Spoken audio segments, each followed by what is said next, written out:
Good evening. I'm not a doctor, nor am I a scientist. I won't save lives, nor will I find a cure for diseases. But I do want to make a difference. I want to make a difference to my children's lives. What I am is an architect with an ability to design and a passion for education. Education within myself and education within my children. You would probably think, well, surely educating children would be the responsibility of schools and teachers, wouldn't you? Well, of course they are. Teachers are key to educating our children. However, are the school buildings and the learning environment that teachers and children in support the school pedagogy, teaching and learning?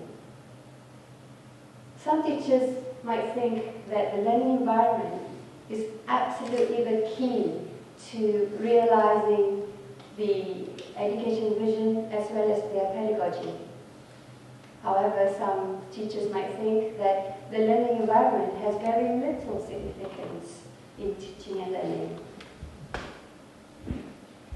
What you hear today are voices, the real voices of school. They're the voices of principals, class teachers, and students.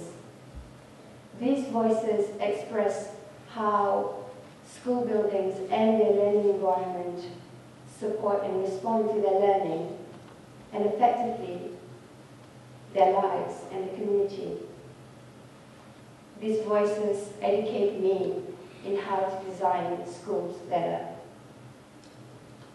Introducing Voices on Black Paper.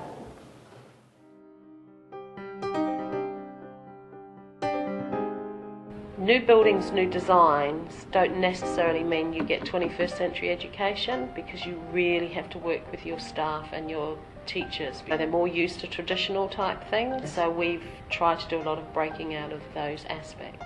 I would say the physical organisation of the school affects the vision rather than okay.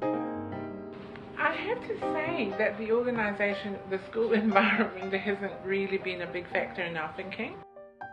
The interior does work because it's all we know.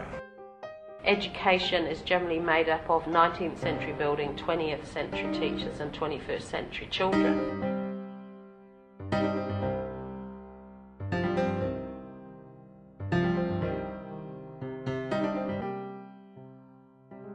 In our flexible learning spaces, you have to be a whole lot more conscious of the fact that there are other people sharing the space with you. Classrooms are outdated. They're not meeting the learning and the teaching needs of our young people and our teachers. 2 projectors in a common space, one of which is in a presentation room that you can actually close off, but there's also tables, larger and smaller tables. Because we are so transparent, large flexible spaces, there is not a lot of space to hang display material. But the advantage is that the teachers don't own a space and not let anybody else come in there and change it.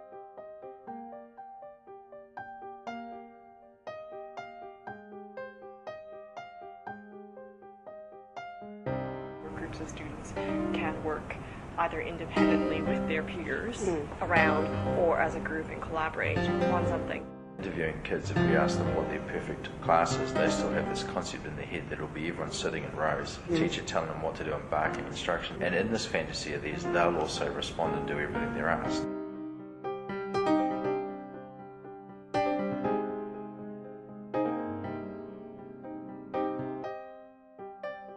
We've got technology where students can access online resources, and that there are a bank of 10 computers within our learning commons.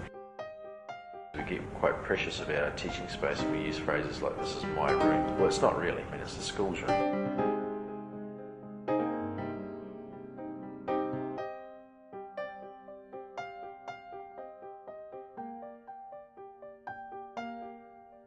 Every session, we're not, like if I go to maths like on Tuesdays, next Tuesday I won't be like in the exact same class, in the same spot and everything, like when I move to a different area, so I'll be in a new spot.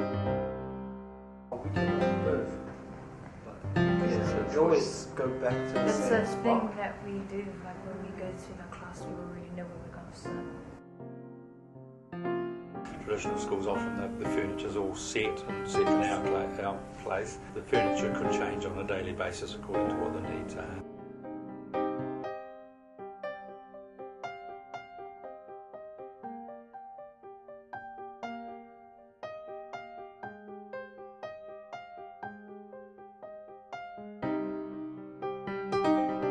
I don't think the school has any cultural aspects because school is more it's industrial type of school because the design of the school looks more industrial. We do school events for culturals, but it's not really the school building reflecting on it. Being culturally appropriate to me means that you treat the person as being in that culture, than to try and build a building that looks like their culture. And I don't feel that this country has got that right yet. Thinking that any students that come from the other cultures needs to understand and appreciate the culture of New Zealand.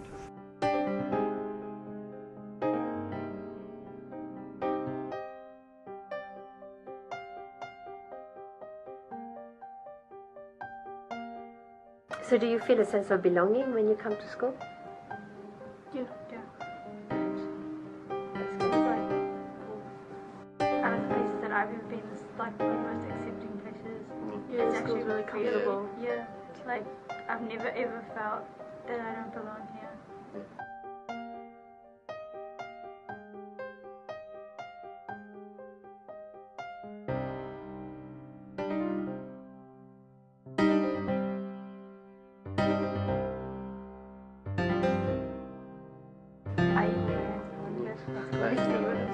Right. It doesn't bother me, but right. it's not like I wouldn't eat with my hands if I wanted to. It's not like anyone's stopping me. Yeah. I just choose not to. Right.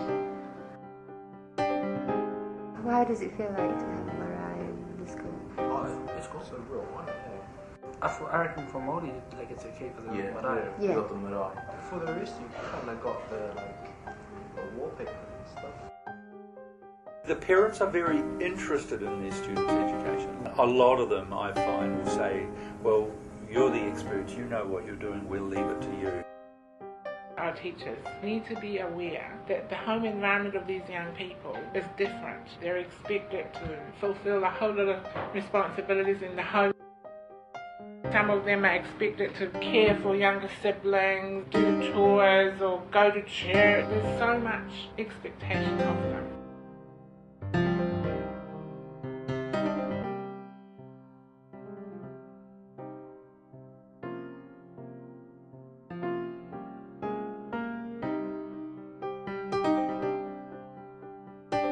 Parents think that their job is to get the kid to school, and then after that it's Mr. job, and so therefore they don't tend to question what we do either, and it's good and bad, and so therefore they're quite happy to leave the education and stuff in our hands, and so that's quite a responsibility. They're not likely to ask for clarification in the classroom if they are not clear about things. When they go home, there is no quiet space for them to do their work. And we have a lot of kids who hang around here after school and come into classes and work because they know as soon as they get home, there's no choice. More and more of our successful students are doing their work at 9, 10, 11, 12, 1, 2 in the morning when everyone's gone to bed, because that's when it's quiet.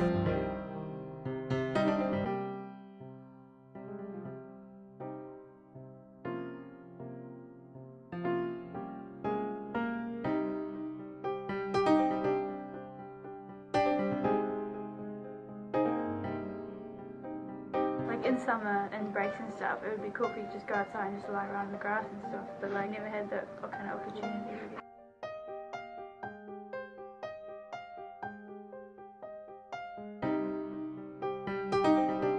But with the wireless, we also see kids who who will sit in the car park, or they'll sit by the library, or they'll sit outside because the wireless is always open, so they can sit around the school and do work as well. What aspect of the school would you remember and take with you when you leave school and further your studies or go to work? Freedom. Right? Yeah, freedom. We've got lots of freedom. I really think. And I guess the way, like, because we're the first people to kind of experience this kind of environment, so this whole thing, the way they teach the environment, atmosphere, because it's so different. Two reasons why they come to school. To learn. To learn and to see and to eat. But in this school, some of these children coming to school is an achievement, considering what's going on in the home. The one thing that's constant in their lives is school. So we're kind of a safe place for them, you know, because for those kids the learning is the last thing on their